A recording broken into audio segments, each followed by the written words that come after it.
రూపొందించడానికి.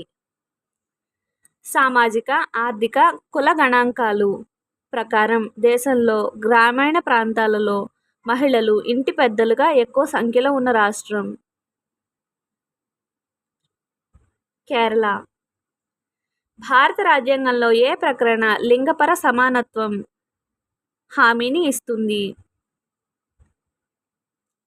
ప్రకరణ 14. ఉజ్వల అను భారత ప్రభుత్వ కార్యక్రమం ఎవరి సహాయార్థం ఉద్దేశించబడింది? బలవంతపు వ్యభిచార బాధితులు.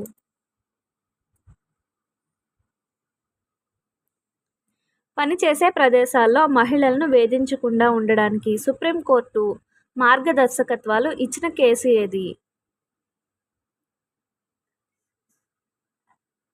విశాఖ.